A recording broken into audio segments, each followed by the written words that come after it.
It's the Phoenix, Arizona weather discussion. This is for Sunday, the 19th of October. I'm Michael Groff. We're in the middle of a warming trend here over the southwest. Daytime highs pretty close to seasonal averages today, but slightly warmer tomorrow through Wednesday. Mostly dry conditions will continue here over the southwest. I say mostly dry because an upper-level low-pressure system will cross the region Tuesday into Wednesday, and that could bring some isolated showers over parts of the state. Will we see anything here in the valley? We'll talk about that, plus any other possible shenanigans in our weather forecast way down the road. All of that and more as we dive on in and discuss. First, the almanac from yesterday. 86 degrees was the afternoon high here in Phoenix after a morning low of 62. 88 and 65 are the averages for this time of year. Outside now, just before 9 o'clock, we've got mostly sunny sky out there. We're sitting at 72 degrees at Sky Harbor. Dew point's at 48. Relative humidity, 43%. The winds are light, and the barometer is rising. Satellite picture out here across the southwest. Mostly clear sky continues. As we put this into motion yesterday, you can see some high clouds across the region. We'll see a few more high clouds around from time to time today. But generally speaking, dry conditions and that warming trend will continue. Now, it's hard to see on this, but to the west of Southern California and northern Baja, there is that upper low that's spinning out there. And that will become a little bit more of a factor for us as we get toward Tuesday and Wednesday. The watch warning map across the country, we do have some wind advisories from around Missoula up to Kalispell, Montana, a high wind warning for places like Cutbank, Montana, some winter weather advisories up there, some freeze warnings over parts of the nation's midsection, but otherwise things are relatively quiet. The convective outlook for today, still a risk of severe storms, that marginal risk, level 1 out of 5, for places like Pittsburgh, Philadelphia, New York City, Baltimore, Washington, D.C., Morgantown, West Virginia, down toward the Gulf Coast as well. Tropics in the Atlantic Basin, we have this wave that's moving into the Caribbean with a low chance to develop over the next 2 days, but the National Hurricane Center is giving this a 60% probability of developing into a tropical depression or storm over the next 7 days. Now, will that impact the United States? Nobody knows. It's way too far away from us, and way too much can happen between now and then. Just something that we're going to keep an eye on. Closer to home, the precipitation outlook valid through next Sunday morning from the WPC. Rain amounts in Phoenix. Hey, they've actually painted in a couple of hundredths of an inch of rain for us around here, maybe. And that's for Tuesday night into early Wednesday. And yes, there could be some very light precip over parts of northern Arizona with this upcoming little low pressure system that moves through. But for the most part, we'll stay dry. We'll talk about this in more detail right now as we get to the models, see what the future may hold. Here we go. This is the GFS. It's the 06Z run. This is valid at 5 o'clock this afternoon. The upper look at 500 millibars, and that's up there at about 18,000 feet. There's that area of low pressure moving toward the east coast where some showers and thunderstorms will be possible to the south and east of that in the warm sector.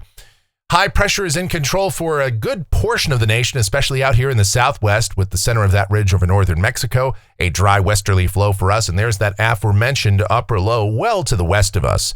So what it all means down at the surface for the rest of the day today, sunny sky, a little bit warmer, highs in the mid to upper 80s, but that's pretty much in line with where we ought to be for this time of year. For tonight, the sky is clear, the air is dry. And yeah, it's chilly in the high country with lows in the 30s to low to mid 40s. And here in the Phoenix area, lows mainly in the mid 50s to low 60s. And then for tomorrow, how about sunny to mostly sunny sky, high temperatures, upper 80s and low 90s. And again, slightly above average, but nothing record breaking by any means. Tuesday, here comes that area of low pressure. Some increase in clouds is likely by late in the day and into Tuesday evening. And I suppose there could be some isolated showers over parts of the state. Now, at this point, we've kept the forecast in Phoenix dry for Tuesday night into early Wednesday. Maybe we'll introduce a very low-end chance of precipitation, but any rain that occurs from this over the lower deserts would be extremely isolated and very light in nature. That being said, I suppose we could see a few raindrops, again, late Tuesday into early Wednesday with this feature. But high temperatures won't be slowing down much. Still in the upper 80s and low 90s Tuesday and on Wednesday as well, with some passing clouds with that system. As we go to Thursday, slightly lower temperatures are expected. Highs back in the low 80s, maybe mid 80s for the warmest desert spots. The sky remains mostly sunny, the air mass dry. Here is Friday. Another trough of low pressure is heading for the Pacific Northwest.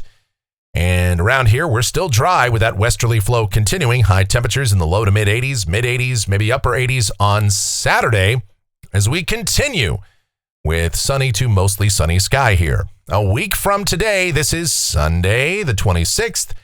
Got a short wave going into the northern plain states at that point. Broader troughing continues to sit to the north and northwest of us, across the northeast Pacific as well. So generally speaking, the flow aloft around here is westerly, and so no real change in the overall weather pattern around here. High temperatures will remain somewhere between about 81 to 87 every single day in the lower deserts, mostly in the upper 50s to near 70 for the high country. So it's more of the same around here. This is Monday, the 27th. No real change.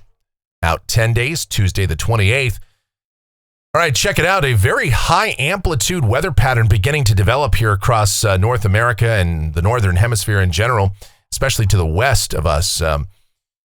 A really impressive trough over the North Pacific, leading to a downstream strong ridge that's developing along the west coast. And of course, we'd have a dry northwesterly flow and the heights would be coming up. So temperatures would still be pretty mild around here, pretty warm, I'd say. Highs mid 80s to near 90 degrees if that verifies. And any storm systems would be well to either far to the north and west of us or far off to the north and east of us across the plain states. We would be blocked from any systems coming in here. And so that pattern, even though the GFS is a little exaggerated on it, that pattern is pretty widely agreed upon by all the global models, showing broad ridging here over the southwest to continue for the rest of the month. So Halloween might be a little bit warm around here. Not record-breaking warmth, I don't think, but still above average temperatures would be likely. All right, looking at rainfall for Phoenix out through the 2nd of November. This is off the GFS ensemble and not much there. And if you think that's a low ensemble mean, which is near zero, basically zero for the European ensemble and pretty much the same deal for the European AI ensemble. No real chance of any significant or even notable precipitation around here for the next 15 days, if that's to be believed. And even from this little system coming through, what we might pick up 1 or 200ths of an inch, and that is, it's a very low probability, I'd say. Temperatures off the national blend of models. Well, yeah, warm today, tomorrow, Tuesday, Wednesday, a little lower Thursday, but overall highs will be at or above average on many days. Nothing, again, record-breaking, nothing earth-shattering here. Highs 80s to near 90, lows mainly in the 60s. Again, that's at Sky Harbor. Many spots around the valley with this fairly dry air mass in place will still dip into the 50s at night. So that's still pretty good. I mean, we'll take that over the October that we had last year and certainly over our summertime temperatures, right? And let's just, for the heck of it, check it out. The Climate Prediction Center outlook, the 8 to 14-day period.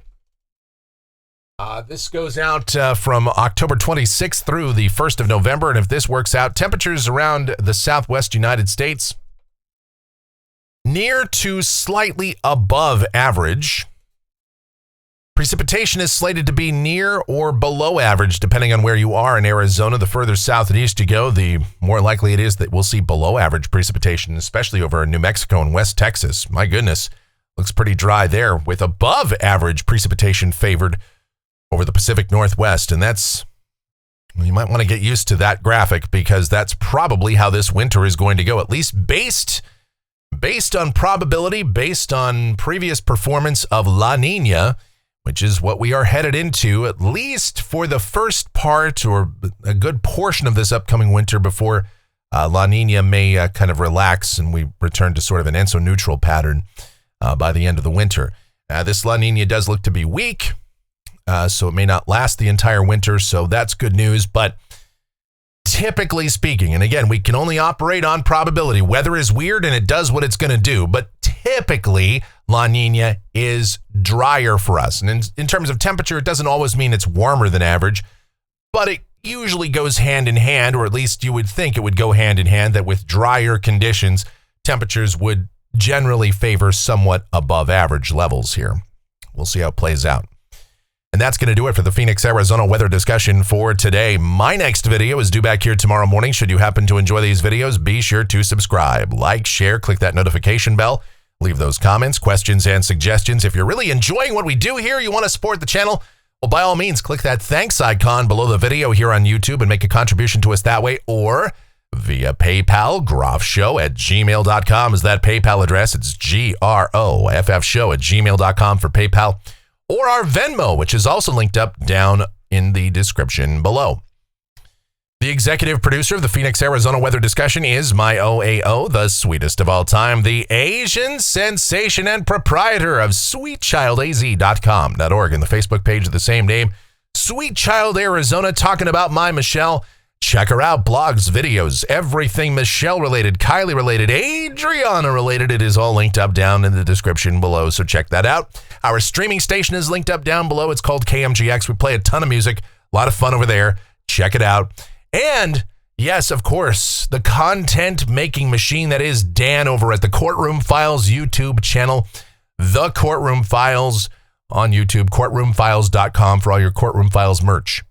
He is not an AI channel, not AI slop. Although I will say the rate at which Dan puts out content actually beats out AI. So, another win for the humans on this front. Who knows for how long before the machines totally take over and dominate us all and make us their slaves. But for now, the humans are still ahead. All right, that's going to do it for us for today. Thank you guys so much for watching, all of your continued support. It is so greatly appreciated. Please be safe. Stay cool, stay hydrated out there, and have yourselves a delightful rest of your Sunday.